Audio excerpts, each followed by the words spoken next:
1 de Pedro 3, del 13 al 17. ¿Y quién es aquel que os podrá hacer daño si vosotros seguís el bien? Mas también si alguna cosa padecéis por causa de la justicia, bienaventurados sois.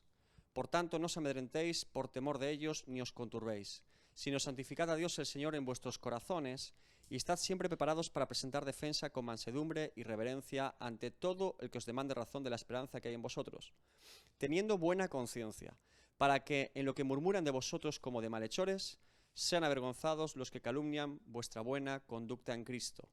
Porque mejor es que padezcáis haciendo el bien, si la voluntad de Dios así lo quiere, que haciendo el mal. Primera sección sería: ¿y quién es aquel que os podrá hacer daño si vosotros seguís el bien? Esta es la primera sección que vamos a tomar, ¿vale?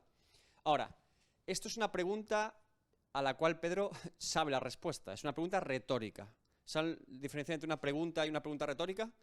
Una pregunta retórica es cuando la persona pregunta, pero sabe la respuesta. Simplemente es un desafío a los lectores, es un ánimo de Pedro, recordándoles que ¿quién puede hacer daño a un creyente si seguimos el bien? ¿Cuál es la respuesta a la pregunta? Nadie. Nadie nos puede hacer daño. Así es como Pedro presenta esta pregunta. La reflexión es: ¿quién es aquel que os podrá hacer daño si vosotros seguís el bien? Es algo muy parecido a lo que encontramos en Romanos 8. ¿Recuerdan Romanos 8, 31? ¿Qué pues diremos a esto? Dice el apóstol. Si Dios es por nosotros, ¿quién contra nosotros? Es exactamente la misma pregunta retórica, con una frase diferente, pero está diciendo la misma verdad. El apóstol argumenta: Dios es el que justifica, Dios es el que santifica, Dios es el que glorifica. ¿Quién acusará a los escogidos del Señor? Dice Pablo en Romanos, ¿no? Y aquí Pedro dice lo mismo. Si nosotros seguimos el bien, ¿quién es aquel que nos podrá hacer daño? Porque evidentemente tenemos que entender que si hacemos el bien, estamos bajo el favor de Dios, y es Dios el que no nos va a hacer daño. No estamos bajo la ira de Dios, sino bajo su justicia, ¿sí? Ahora, sabemos que Pedro, porque vamos a seguir leyendo el resto de versículos, no está negando precisamente aquí el daño físico que pueda sufrir un creyente en su vida. No está negando esto. Veremos después que aclara que sí es posible, incluso que sea la voluntad de Dios, que vivamos este tipo de padecimientos. Lo que está diciendo aquí Pedro es que Dios también preserva de este tipo de situaciones al creyente si es su voluntad. Lo primero que está aclarando Pedro es que muchas veces en la voluntad y providencia de Dios, Dios guarda y protege al creyente de todo tipo de calamidades y situaciones peligrosas contra él. Y recordemos que Pedro sabe perfectamente que esto es cierto. ¿Recuerdan el capítulo 12 de Hechos? El capítulo 12 de Hechos es cuando a Jacobo, el hermano de Juan, le corta la cabeza a Herodes. ¿Y qué hacen con Pedro? Lo encierran en la cárcel. ¿Y qué hace Herodes? Dice: después de celebrar Pascua, lo voy a matar. Y en ese contexto, Pedro encarcelado justo el día antes de morir, viene un ángel, abre las puertas de la cárcel, se lo lleva, e incluso toca la puerta, y Rode dice: está Pedro, y nadie la cree. ¿Sí? No se creen que haya sido libertado Pedro, piensan que ya lo han matado, ¿no? Ahora, fíjense cómo es Dios en su providencia, porque no era el momento de Pedro. Ahora, sabemos que Pedro después murió en Roma como mártir, en ese momento no lo guardó. ¿Se dan cuenta? Es la providencia de Dios, lo que Dios quiere realizar en nuestras vidas, lo que determina si nosotros somos protegidos o guardados de ese mal o no, de ese daño o no. Pero Pedro dice: oiga, no se olviden que estamos protegidos por Dios. Dios es el que guarda a su pueblo, claro que sí, también aquí en la tierra. No podemos negar esto. Ahora, la condición que pone Pedro para estar bajo este resguardo del Altísimo, ¿cuál es? Estamos resguardados del mal si seguimos el bien. Estamos resguardados del mal si seguimos el bien. No podemos esperar estar haciendo el mal y estar resguardados de nada más que de la consecuencia de nuestro propio pecado. Sería muy osado por nuestra parte vivir una vida de pecado lejana a Dios y decir: bueno, yo un día me convertí, yo un día amé a Dios, yo un día... y Dios me tiene que guardar. No. El pecado y el mal engendra mal. El pecado es muerte y engendra muerte. Por lo tanto, hay una condición: si seguimos el bien. El apóstol lo deja muy claro. Ahora, ¿de qué tipo de daño siempre está protegido un creyente, pase lo que pase en su vida aquí en la tierra? Y en esta vida, aunque nos hagan de todo, como a Jan Haas, que lo prendieron fuego, como a Juanillo Hernández, que lo prendieron fuego y se puso él la leña en la cabeza, ¿qué más no nos pueden quitar, pase lo que pase? La fe persevera, la fe verdadera. la paz que sobrepasa todo entendimiento, el gozo inefable del que habló Pedro. Hay cosas que nunca nos pueden quitar. Usted le puede quitar a un creyente su dinero, pero no su gozo. Usted le puede quitar a un creyente su libertad, pero no su paz. Usted puede quitar al creyente la familia, matarla públicamente, pero no su fe. Los creyentes tenemos en nosotros lo que Dios ha derramado, que es eterno, y no nos lo pueden quitar. Porque ¿cómo le quitas a una persona la fe? ¿Y la paz que le pone Dios? ¿La paz y la seguridad de saber que está en paz con Dios, reconciliado con Dios? ¿Quién le quita a un creyente ser justificado? ¿Y adoptado por Dios? ¿Y santificado? ¿Y glorificado? No pueden. Es imposible, estamos resguardados. De lo más importante, hermanos, tenemos que entender que todos los creyentes estamos guardados por Dios. ¿Quién nos puede quitar nuestra comunión con Dios? Pablo en una cárcel con Silas adoraba al Señor, cantaban salmos, oraban. ¿Quién le podía quitar eso? Los habían apaleado injustamente, los habían metido en una cárcel, le habían puesto cepo en sus piernas, pero no les podían quitar su adoración a Dios, ni su comunión con Dios, ni su gozo para Dios, ni su paz para... No podían.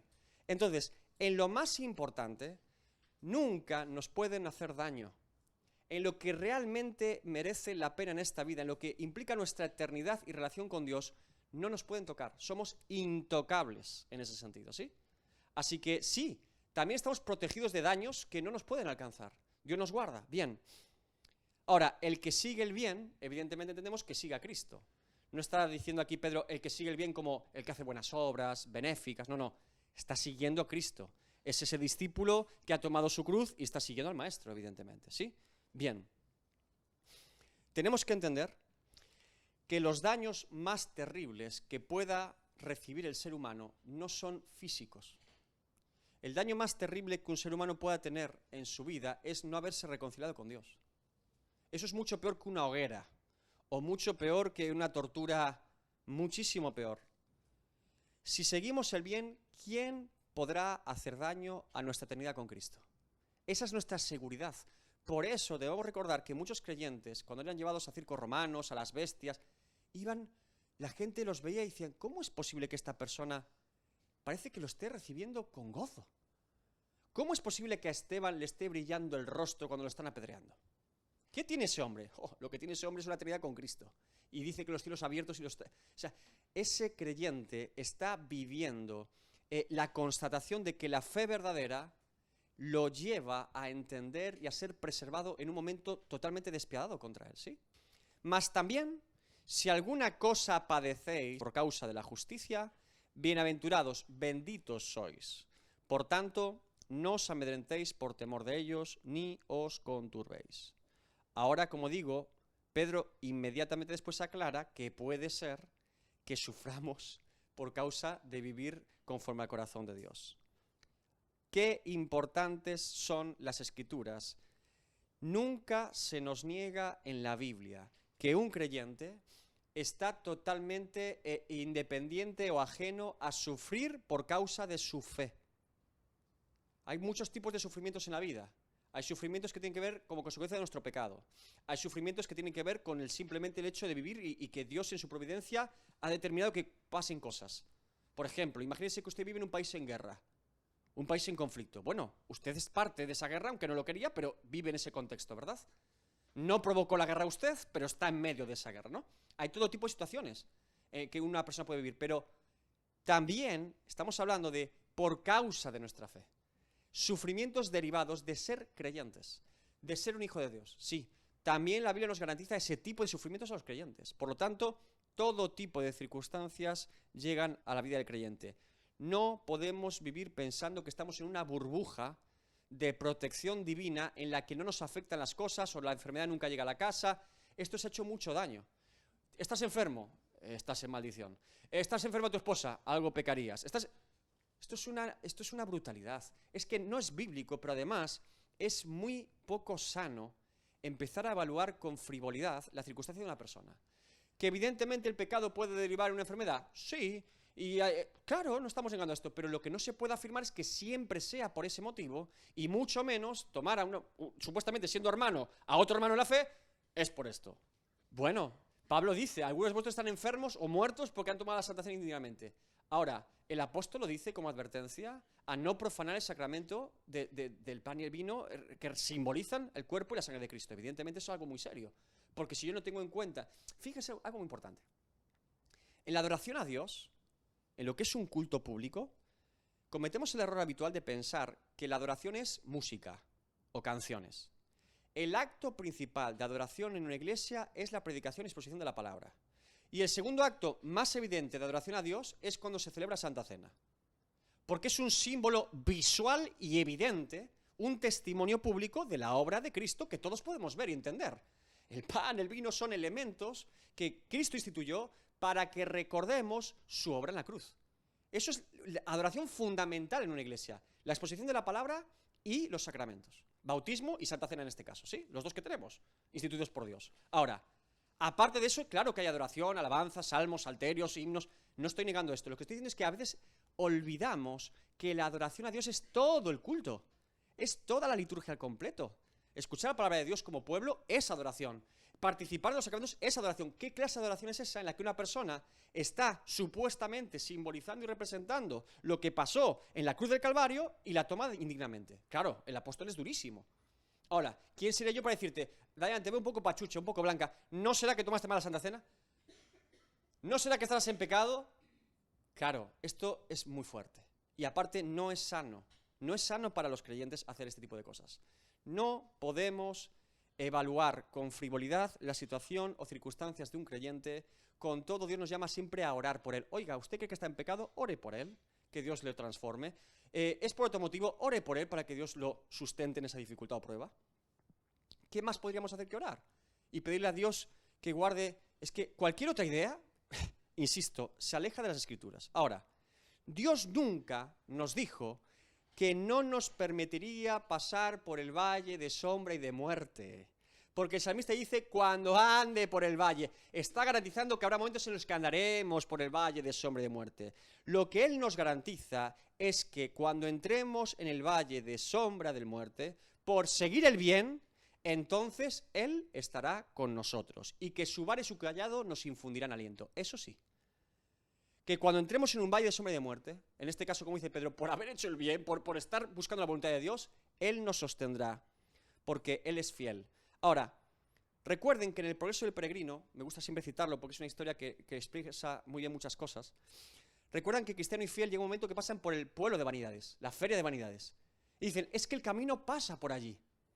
Y sabemos que antes de llegar al pueblo, llega el evangelista y dice, uno de los dos va a morir. ¡Fua! Es decir, uno de los dos no sale de allí vivo. ¿Qué hacen ellos dos? Salen corriendo para atrás.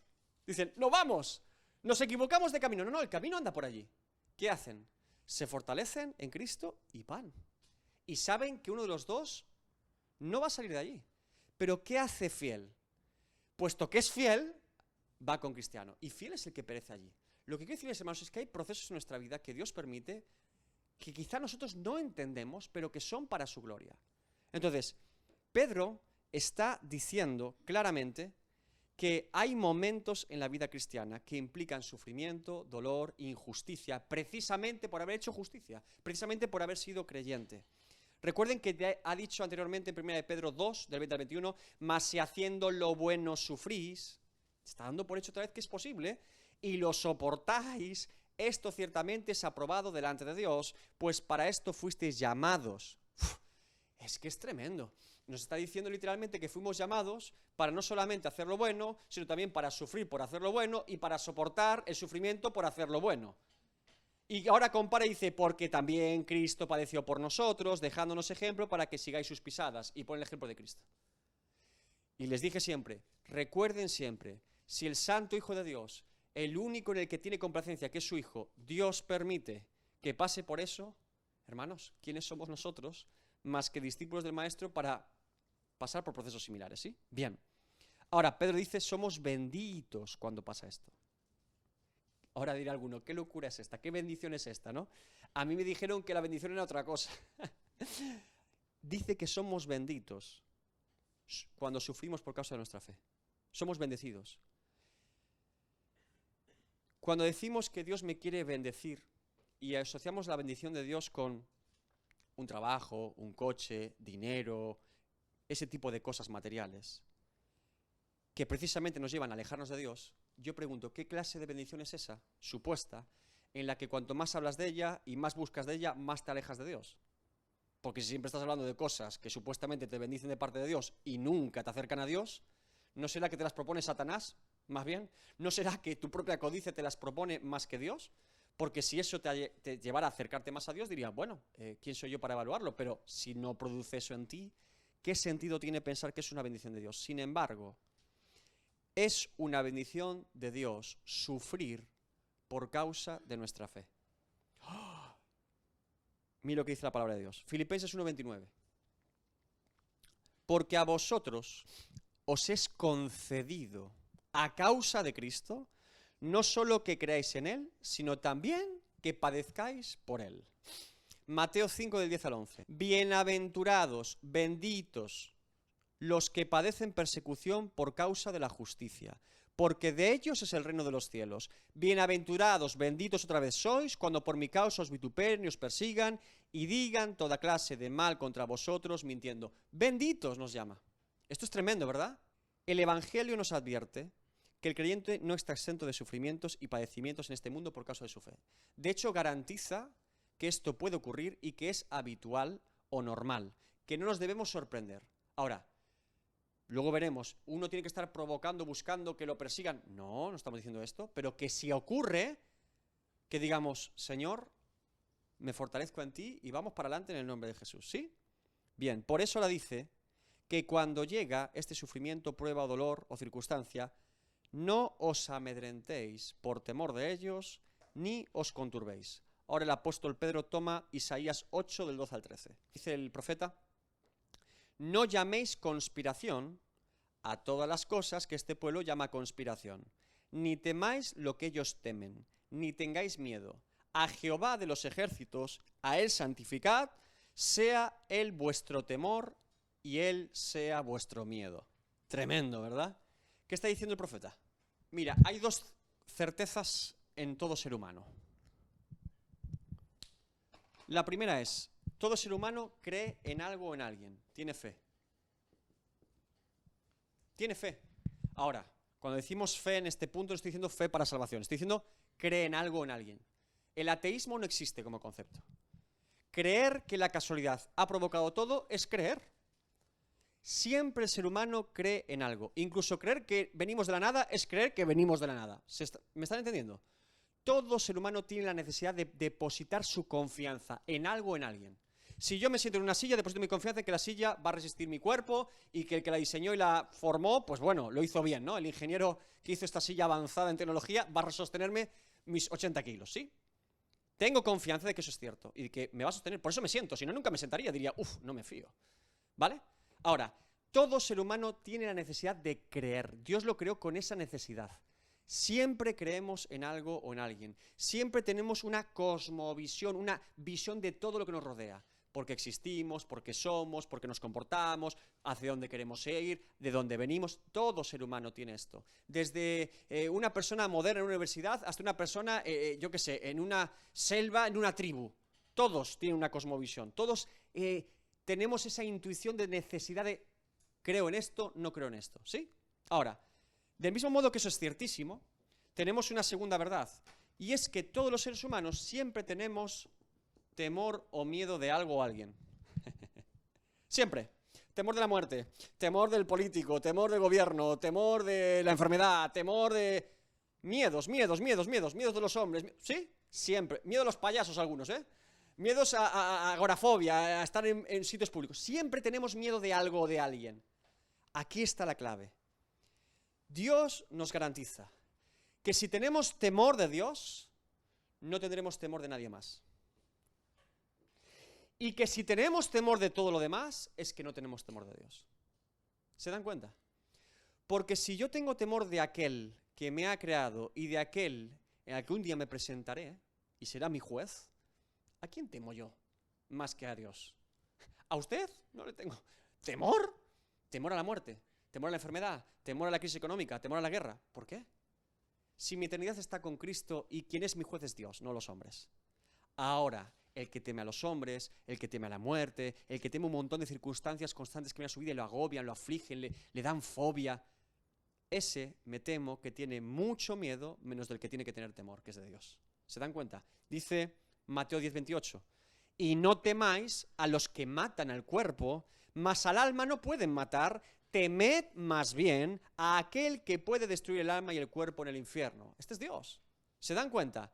El temor de Dios me garantiza el no estar con miedo a nada más. ¡Qué bendición! Del mismo modo que la fe en Dios me garantiza no tener fe en nadie más.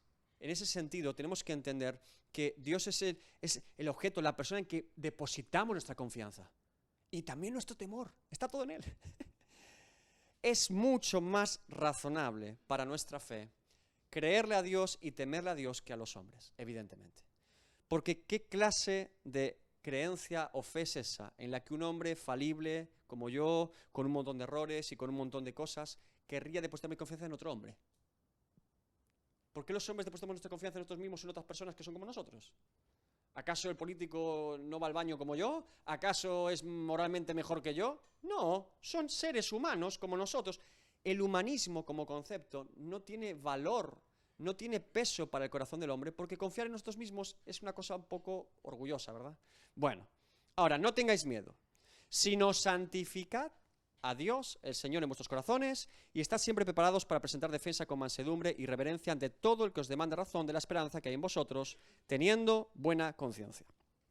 ¿Cómo podemos mantenernos firmes en medio de la tormenta, en medio del sufrimiento? Pedro nos da 4 pasos. Primer paso, apartando nuestro corazón para Dios. Ese es el primer paso, siempre. El primer paso, hermanos, cuando viene el sufrimiento, la prueba o el dolor, tenemos que apartar, santificar nuestro corazón para Dios. Y como decíamos antes, apartar, separar, honrar o poner en primer lugar es exactamente lo mismo. ¿Por qué? Porque si yo estoy aquí y me aparto para estar solamente con Dios, evidentemente esto queda lejos y esto cerca. Lo pongo en primer lugar, ¿se dan cuenta? Santificar, honrar, proclamar, poner en preeminencia, en primer lugar, es lo mismo en este sentido, porque yo me tengo que alejar de lo que no es lo primero para mí, que son las cosas, las circunstancias, los problemas, y poner en primer lugar a Dios. Cuando aparto mi corazón a Dios, cuando santifico mi corazón a Dios, cuando pongo en primer lugar a Dios en mi corazón, es exactamente la misma labor, que es poner a Dios y decir, Dios mío, confío en ti. Deposito mi confianza en ti. Tenemos que guardar nuestro corazón en Dios. En la NBI traduce, honren en su corazón a Cristo como Señor. ¿Qué es lo primero que tenemos que hacer cuando vienen los problemas, hermanos, o dificultades? ¿Qué es? ¿Guardar qué? ¿Guardar qué? Guardar nuestro corazón. Repítanlo en su mente, guardar el corazón, háganme caso. Sobre toda cosa guardada, guarda el corazón.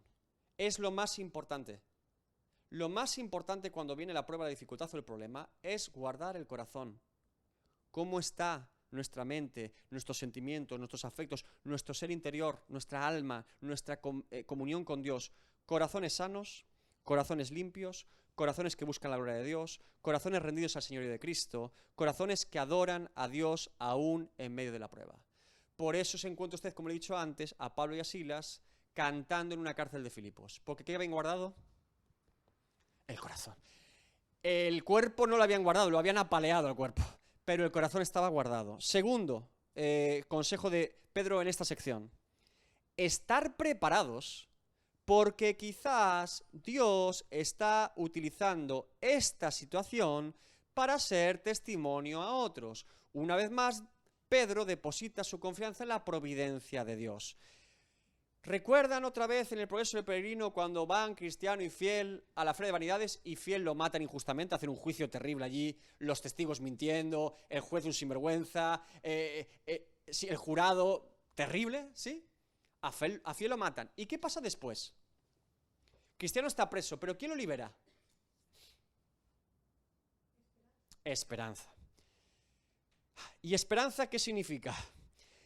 Lo que trata de ilustrar con esta alegoría John Bunyan es que precisamente el testimonio de fiel muerto y cristiano todavía vivo en esa cárcel ha dado fruto en el pueblo de Vanidad. Y ahora tiene esa esperanza un nuevo creyente que libera a cristiano para que siga el camino y le dice, hay más en el pueblo que por vuestro testimonio se han convertido a Cristo. Ven como ¿Dios tiene a bien llevar a fiel a cristiano a un pueblo para que fiel muera y que otros se conviertan? La providencia de Dios. Y diríamos, ¿cómo es posible soportar esto? Guardando el corazón. Tenemos que entender que quizás, como hemos dicho, si la situación es porque nosotros hemos seguido el bien, hemos sido buenos creyentes, el motivo de estar sufriendo es por algún propósito más de Dios. Que no es simplemente para que apaleen a Pablo y a Silas en Filipos. ¿Qué pasó después? ¿Quién se convirtió en Filipos? El carcelero y toda su familia. ¿Se dan cuenta? Pablo y Silas están cantando al Señor, diciendo, Dios mío, estamos sufriendo por tu causa, sin saber todavía que hay personas en esa misma cárcel que van a conocer a Cristo. Si hubieran apostatado de su fe, si hubieran dicho, Señor, ¿por qué? Si la queja hubiera venido a sus corazones, ¿se dan cuenta? Lo que se hubiesen perdido. Dios está utilizando a Pablo y a Silas no solamente para que sean encarcelados, sino que en esa cárcel Dios sigue haciendo la obra. Así es como funciona el decreto de Dios. Por eso no es prudente nunca, hermanos, evaluar por qué Dios hace las cosas, sino confiar en que las hace con un buen propósito. Esa es la confianza de la verdadera fe en Dios. Dios mío, no lo entiendo, pero confío en ti. En este momento, la verdad, no se me ocurre ninguna razón. No podría decirlo, estoy sufriendo. Usted imagínese por un instante. Pablo y Silas, oye, ¿qué han hecho Pablo y Silas más que predicar el evangelio a unas mujeres en un río, después sacar un demonio de una chica? ¿Qué han hecho más que fiarse de Dios y hacer la voluntad de Dios? Nada, pero están ahí. Ahora, ese es el secreto. Si yo estoy haciendo la voluntad de Dios, lo que Dios me ha mandado, y ahora vengo por camino pantanoso y peligroso, pero es que Dios me dijo que yo viniera por aquí. Es que yo no me he errado en mi camino. Revisando, yo no estoy en contra de la voluntad de Dios, estoy haciendo la voluntad de Dios. Sigue, sigue, sigue. Tú no sabes cómo va a terminar el destino. Sigue, confía, confía. Guarda el corazón y está preparados porque Dios probablemente vaya a hacer algo en medio de esa tempestad. Dios tiene a bien que hay más cosas en juego, ¿sí? Ahora, tercero, primero hemos dicho guardar el corazón. Segundo, hemos dicho estar preparados para lo que Dios puede hacer, porque hay un motivo y propósito para el que estemos ahí. Tercero, ¿cómo debemos presentar defensa de nuestra fe? Si llegado el caso, Dios ha utilizado esta situación para que nosotros seamos testimonio de nuestra fe en Cristo, ¿cómo debemos hacerlo? Levantados en armas, hacemos un ejército, un motín. El ejército de liberación. No. Un alboroto, ruido. Con mansedumbre y reverencia. La NBI dice con gentileza y respeto. Esto sin duda es lo más difícil, ¿verdad? Porque si a uno lo están tratando con ningún tipo de respeto, si a uno lo están tratando con todo tipo de injusticia, con todo tipo de acusación falsa, ¿cómo podremos nosotros a esas personas tratarlas con mansedumbre y respeto, con gentileza y... ¿Cómo haríamos esto? Estamos poniendo casos terribles, ¿no?, de la Biblia. Y que estas personas, yo siempre pongo, para mi caso uno de los más visuales es el de Esteban. Dice, el rostro le brilla como un ángel. Tremendo, ¿verdad? Y a los otros les brilla como un demonio, porque dice que le rechinaban los dientes. Cuando Lucas escribe esto, se entiende que algún testigo, porque Lucas, recuerden que es el tipo que va a todos los testigos, ¿cómo puede ser que estén tan enfurecidos unas personas que se les oiga los dientes rechinar? Eso fue físico, fue real. O sea, y este le brilla el rostro como un ángel, y estos los demonios ahí. ¿Y ahora qué hace Esteban en su predicación? Presenta defensa de su fe, una predicación maravillosa. ¿Y qué hacen con Esteban? Lo matan. Pero Esteban levanta la voz, se vuelve loco. No, les dice lo que deben decirle. Esteban nunca se pone en el tono de ellos, sino por el contrario sigue predicando el evangelio. Predica el evangelio, les argumenta fuerte, o les dice cosas fuertes. Le dice primero que Dios no habita en templos hechos por hombres, que el pueblo judío siempre había rechazado el evangelio y que ellos, al haber crucificado a Cristo en Jerusalén, habían demostrado que también rechazaban a todos los siervos de Dios y al Hijo de Dios. El mensaje es fuerte de Esteban. Ahora, ¿qué pasa después? Lo toman, lo sacan de la ciudad. ¿Esteban se defiende? No. Se quitan las ropas y empiezan a apedrearlo. ¿Esteban hace algo? ¿Qué hace Esteban? Veo al Hijo de Dios a la diestra del Padre. ¿Y después qué hace? Antes de morir, Señor, perdónalos porque no saben lo que hacen. Sí, evidentemente era un santo, del cual el mundo no era digno, y no me extraña que le brillase el rostro como un ángel. es totalmente un ejemplo de Cristo en él, ¿no? Ahora, ¿cómo es posible que Esteban sea capaz de guardar el corazón de tal manera? Porque está su confianza en Cristo, hermanos. Primer paso, ¿qué es? Ese corazón está sano. ¿Por qué está sano? Primero, porque ha entendido que está haciendo la voluntad de Dios. Segundo, porque está preparado para presentar defensa. Y cuando presenta defensa dice, es la voluntad de Dios. Entiende hasta su muerte como la voluntad de Dios, que es como hacen los creyentes, que hasta en su proceso final de muerte entienden, Dios mío, es el tiempo. Es el tiempo. Dicen que John Wesley, cuando murió, le brillaba el rostro también, cantó un salmo y dijo, lo importante es que Dios esté y qué bueno que Dios está. Y expiró. Y se fue un bendito de Dios, ¿no? Un hombre que había transformado su nación entera, ¿no? Para la gloria de Dios. Ahora, 3 puntos. Como les digo, tenemos que entender que en esos puntos dramáticos de la historia del cristianismo y de ministerios como el de Esteban, otros, Esteban está sirviendo a su padre que está en los cielos y los que lo apedrean están sirviendo a su padre el diablo. Cada uno está sirviendo a su padre. Lo que pasa es que tiene diferente padre, pero que Esteban entiende esto como parte de la voluntad de Dios para su vida y por lo tanto lo vive con dignidad y con temor reverente delante de Dios. Ahora, cuarto consejo de Pedro, teniendo buena conciencia. Hemos dicho guardar el corazón, hemos dicho estar preparados para presentar defensa de nuestra fe, hemos dicho, tercero, que cuando la presentemos sea con mansedumbre y respeto por las personas, y cuarto, teniendo buena conciencia. Nuestra conciencia tiene que estar limpia delante de Dios y de los hombres. Es decir, esto implica un escrutinio profundo. No vaya a ser que hayamos llegado a esa situación por algo que merezcamos, ¿sí? Ahora, si tenemos buena conciencia, recuerden lo que dijo Pablo en el Sanedrín. ¿A qué aludió Pablo? A los judíos religiosos. Dijo, entonces Pablo, mirando fijamente al concilio, dijo, varones hermanos, yo con toda buena conciencia he vivido delante de Dios hasta el día de hoy. Hechos 23:1. ¿Qué está diciendo Pablo? Ustedes me acusan, pero mi conciencia no me acusa. Ustedes dicen esto, pero yo delante de Dios no estoy acusado. El Espíritu Santo no me acusa, Dios no me acusa, su palabra no me acusa, ningún hermano en la fe me acusa.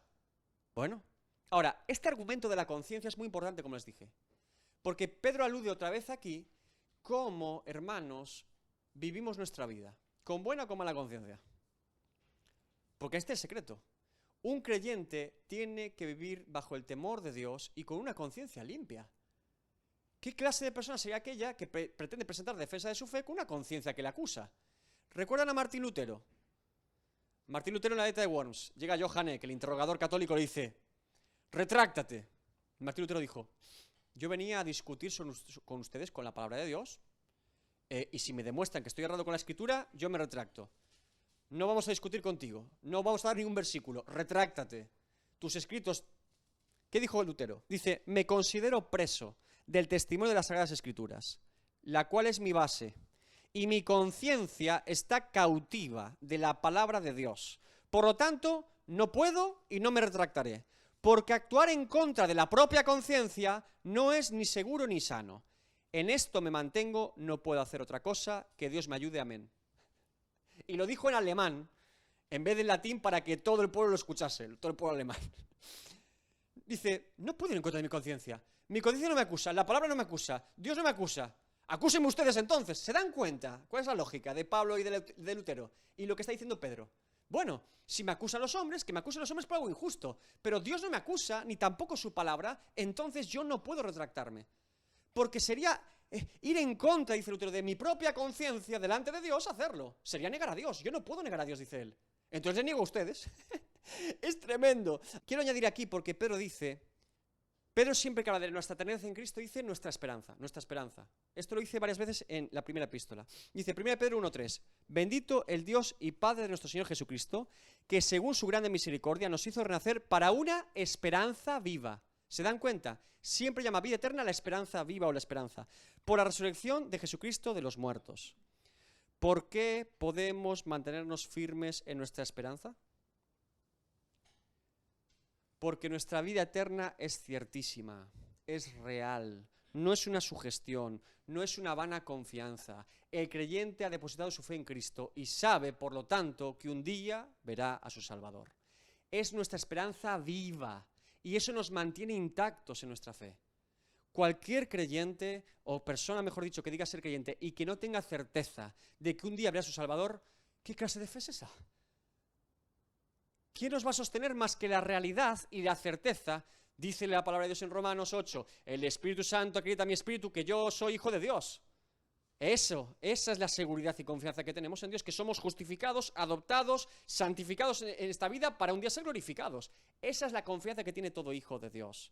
Ahora, Hebreos 10 dice lo siguiente, Hebreos 10, 23, mantengamos firme, sin fluctuar, la profesión de nuestra esperanza, porque fiel es el que prometió.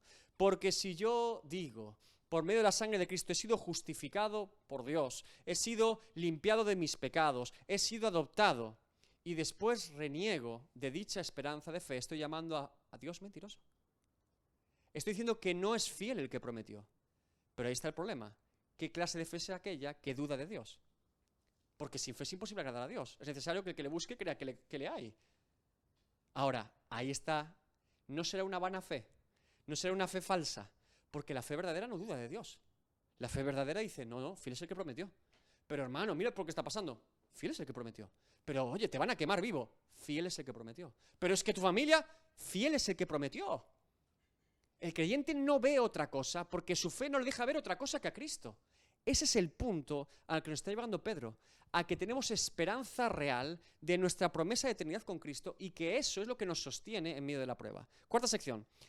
Para que lo que murmuran de vosotros como de malhechores sean avergonzados los que calumnian vuestra buena conducta en Cristo.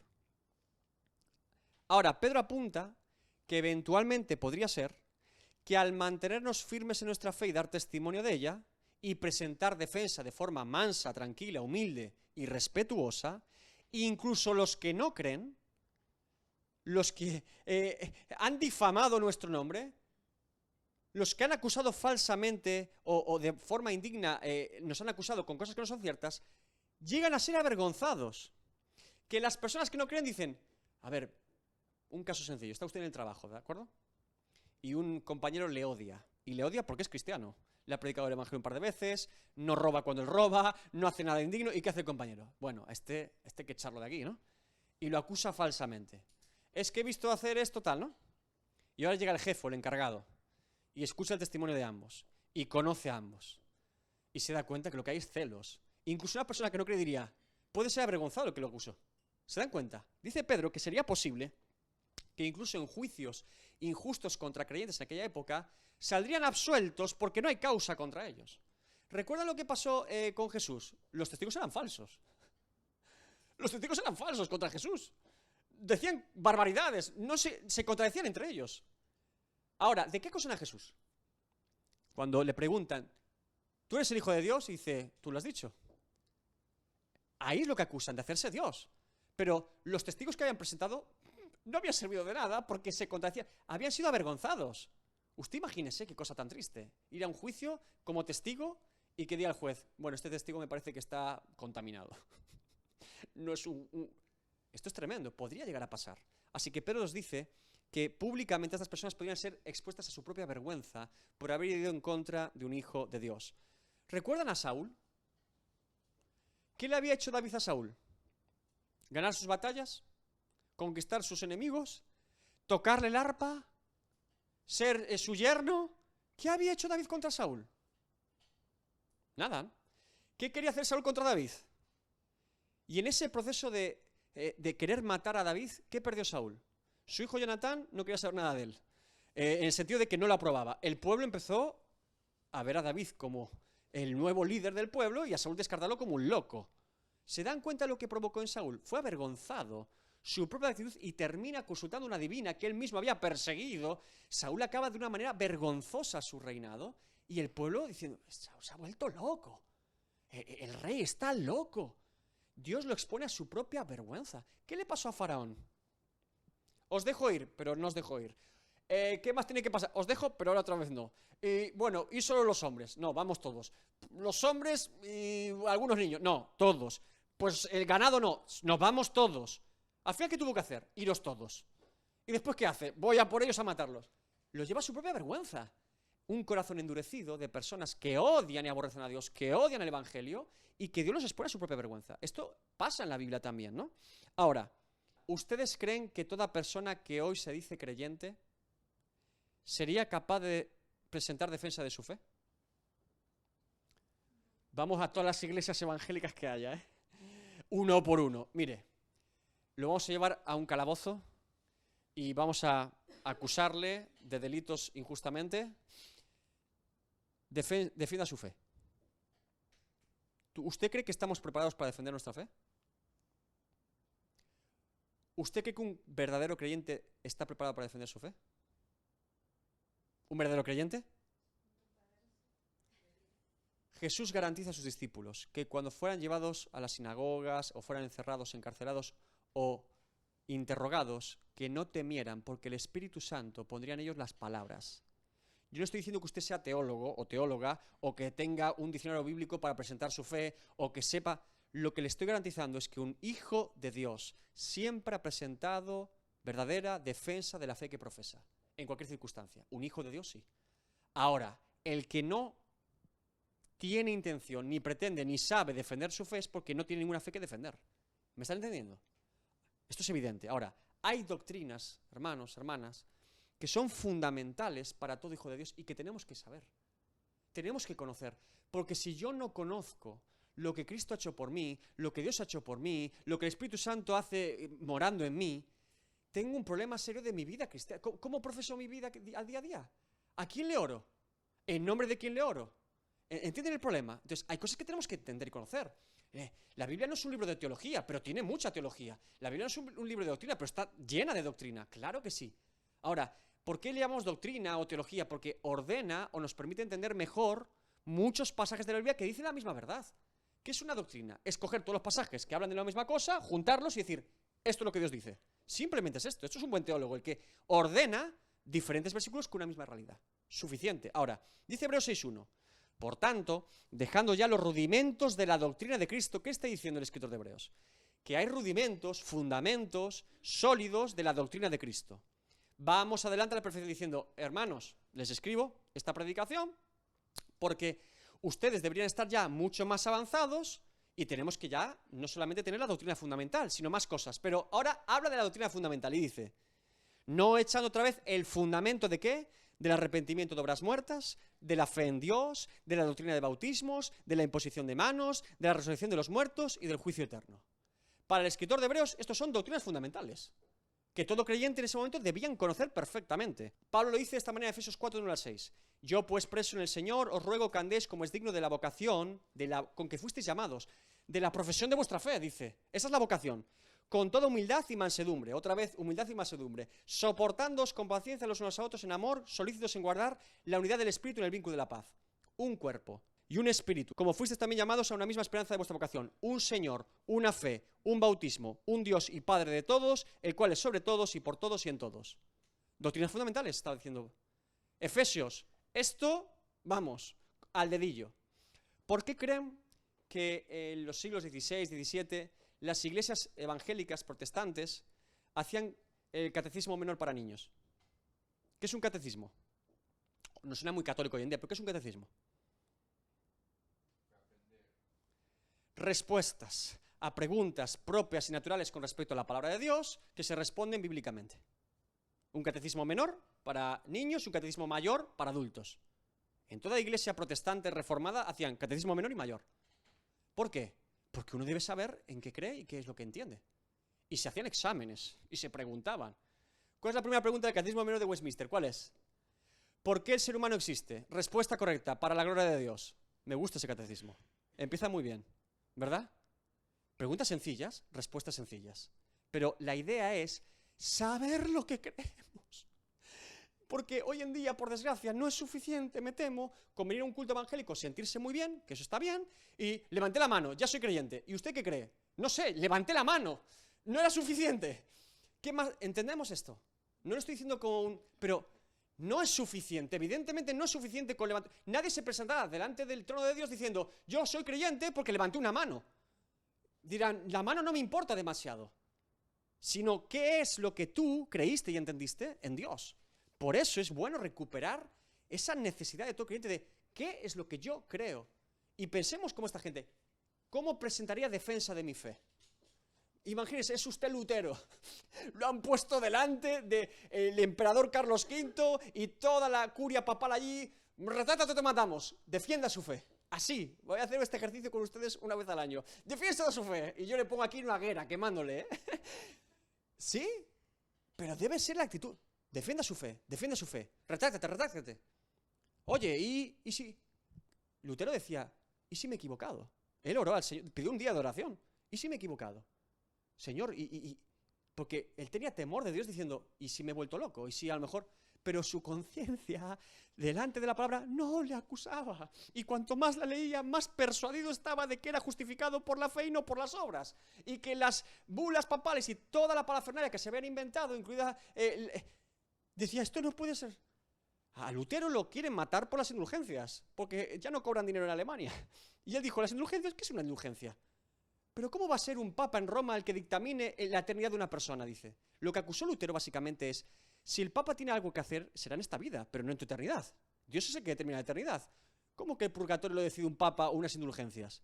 Ese fue su argumento, lo querían matar al monje alemán. Porque él decía, yo no lo veo en la Biblia, soy justificado por la fe, soy justificado por la fe. Ese es el punto. Pero es que él lo tenía en su corazón, Dios le había traído ese entendimiento. Ahora, ¿cuál es ese versículo? ¿Cuál es esa verdad de Dios que ha entrado tan profundo en tu corazón que morirías por ella? Que dirías, no me puedo retractar. No puedo abandonar mi fe. No, aquí no. Ese es el punto que tenemos que llegar como creyentes. Todo creyente tiene algo sellado por Dios en él que diría, no me retracto, no abandono mi fe, no niego a Dios, pase lo que pase. Ese es el punto donde tenemos que fortalecernos, ¿sí? Bien, terminamos ya. Porque mejor es que padezcáis haciendo el bien, si la voluntad de Dios así lo quiere, que haciendo el mal. Pedro confirma lo que he dicho anteriormente. Puede ser que la voluntad de Dios sea que padezcamos por hacer el bien. Y aquí se pincha el globo, del pare de sufrir y se pincha el globo del evangelio de la prosperidad. No existe, no es cierto. Es una falacia, no es evangelio de Jesucristo, es una mentira. Pregunta, ¿qué clase de Dios es este que sería su voluntad que padeciésemos haciendo el bien? Pero si hago el bien, ¿no recibo bien? Sí. Si hago el bien, recibo el bien del que hace el bien, que es Dios. Si hago bien, normalmente recibo mal de los que hacen el mal. ¿No se dan cuenta? Tiene todo el sentido del mundo, ¿verdad? Si yo hago el mal, ¿quiénes son mis amigos? Los que hacen el mal. Estamos en el mismo ámbito. Mussolini y Hitler eran amigos, Y también lo fue con Stalin hasta que lo traicionó. Eran todos amigos allí, Pilato se hizo amigo de Herodes cuando entregaron a Jesús y lo crucificaron. Se hicieron amigos ese día, Entre la gente perversa son grandes amigos. Ahora, ¿qué ocurre cuando el que era un perverso como el otro, Dios lo cambia, lo transforma para su gloria y ahora hace el bien? Tengo un nuevo amigo, sí, estoy reconciliado con Dios, pero tengo un nuevo enemigo, el que sigue haciendo el mal. ¿Se entiende? Por lo tanto, claro que puede ocurrir esto. Pedro, al igual que Pablo y otros escritores de la Biblia, afirman que todo lo que nos ocurre en esta vida está bajo la voluntad y providencia de Dios. Aunque nosotros no lo entendamos, aunque Él no nos lo revele, aunque no conozcamos todos sus planes, esto es así. Todos y todo está en manos de Dios. Él es el rey, Él es el soberano. ¿Cómo podríamos pretender que un rey aquí en la tierra gobierne bajo un reino y digamos, oye, él dicta, en la Edad Media, los reyes estos absolutistas, decían algo, María Antonieta quería hacerse una tarta gigante y le hizo una tarta gigante, después le cortaron la cabeza, pero la tarta se la comió. Los reyes hacían lo que querían. ¿Entendemos eso desde un punto de vista humano y acaso dudamos de que el rey de reyes y señores y señores no hace su voluntad? ¿Que él lo que decreta lo cumple? ¿Que su palabra la cumple? Todos y todo está en manos de Dios. el que tiene la primera palabra y la última palabra es Dios. El que decreta, ordena, gobierna, reina y hace su voluntad por encima de todas las voluntades de sus criaturas es Dios. Dios se lleva la gloria, Dios cumple sus planes, por eso el Apocalipsis termina, Dios gana, el diablo pierde y una multitud de toda lengua y toda tribu y nación confesará santo, santo, santo junto a los ángeles y otras criaturas. Dios gana, el diablo pierde, evidentemente sí. Le recomiendo además leer Job 1 y Job 2 para que usted pueda ver incluso la providencia de Dios y la soberanía de Dios bajo criaturas como Satanás. Esto es importante, porque tenemos también un debate. ¿Satanás está libre? Satanás es un perro atado por Dios. Satanás no hace nada que Dios no le permita hacer. Oh, David, lea Job 1 y lea Job 2 y después lo comentamos. Ahora, Pedro amplifica el texto, porque Pedro afirma que puede que sea la voluntad de Dios que padezcamos por hacer el bien. Pero a su vez garantiza, si se fijan bien, que aquel que hace el mal, tarde o temprano padecerá. ¿Se dan cuenta? Porque dice, porque mejor es que padezcáis haciendo el bien, si la voluntad de Dios así lo quiere, que haciendo el mal. ¿Qué está diciendo Pedro, hermanos? Está diciendo claramente que por un lado puede ser la voluntad de Dios que suframos por hacer el bien, que no siempre es así, que no busquemos el sufrimiento porque sí, que pudiera llegar el caso que por hacer el bien suframos, que hay muchos hermanos en la fe que no han sufrido el mal por hacer el bien, ¿de acuerdo? Pero dice, porque mejor es que padezcáis haciendo el bien si la voluntad de Dios así lo quiere, que haciendo el mal. ¿Qué está diciendo Pedro al final? Garantiza que el que hace el mal recibirá tarde o temprano, ¿qué? El mal. Porque aunque no lo reciba en esta vida, tenga por segura que lo recibirá por la eternidad. Ese es el asunto. Y aquí está la moraleja de Pedro. Tienes dos opciones, seguir el bien o seguir el mal. Si sigues el bien, puedes ser protegido por Dios en esta vida o no, pero estás protegido por la eternidad por Dios. Si haces el mal, en esta vida te podrán venir cosas malas como consecuencia de tu pecado o no, pero ten por seguro que tu eternidad la vas a vivir mal. ¿Se dan cuenta? Entonces, el bien siempre prevalece. ¿Por qué? Porque el bien en esta vida puede ser bueno o malo, pero en la eternidad siempre es bueno, y el mal en esta vida puede ser bueno o malo, no vivo la consecuencia de mi pecado, o sí, pero por la eternidad siempre es malo. Conclusión, hagan el bien, sigan el bien, sigan a Cristo, porque lo que Pedro no está distinguiendo en ningún caso, si se fijan, es lo que ocurre eventualmente en nuestra vida aquí en la tierra. Porque el sol sale para justos e injustos, y la misericordia de Dios es para justos e injustos, y la providencia de Dios afecta a todas sus criaturas. Sí, nosotros no conocemos el decreto de Dios para cada persona. Lo que está diciendo es, sí, puede ocurrir. Puede ocurrir. Ahora, evidentemente también sabemos, hermanos, lo dice Pablo en Romanos 13, que el que tiene miedo de las instituciones públicas, lo hemos leído, es porque ha hecho el mal. Normalmente, ¿a quién amonesta la justicia humana? Normalmente, al que hace el mal. No al que hace el bien. O sea, el mal potencialmente me lleva a tener más problemas también en la vida aquí. Y el bien me suele llevar a tener menos problemas. Pero puede ocurrir, como hemos dicho, que Dios permita, por un propósito que quizá nosotros no conozcamos, que nos venga el mal por hacer el bien. Que suframos injusticia, que suframos persecución, que Dios tenga establecido que sea de esa manera en la que glorifiquemos a Dios con nuestra vida. Ahora, independientemente de la etapa aquí en la tierra, lo que importa es nuestra eternidad. De esa no nos vamos a escapar. Nos presentaremos todos delante de Dios. ¿Y qué diremos? Dios pesará nuestros corazones y nuestros actos, nuestra vida. Pesará si hemos entregado nuestra vida a Cristo o no. Eso es lo que va a importar. Entonces, en ese sentido, Pedro nos dice, calma, no te enfoques aquí, enfócate en la eternidad. Si te enfocas en la eternidad, perseverarás como un buen creyente. Y aquel que no lo haga, le espera terrible. ¿Sí? ¿Dudas? ¿Preguntas? Creo que es un error a veces enfocarnos tanto. Podemos tener un riesgo, tenemos dos riesgos los creyentes, o ser muy teóricos o ser demasiado centrados en obras. No sé si me explico. Podemos ser muy teóricos, me sé el evangelio perfecto, pero ya está. Yo ahora voy a mi casa, me pongo Netflix 4 horas, le grito a mi mujer, al jefe lo trato como un sinvergüenza.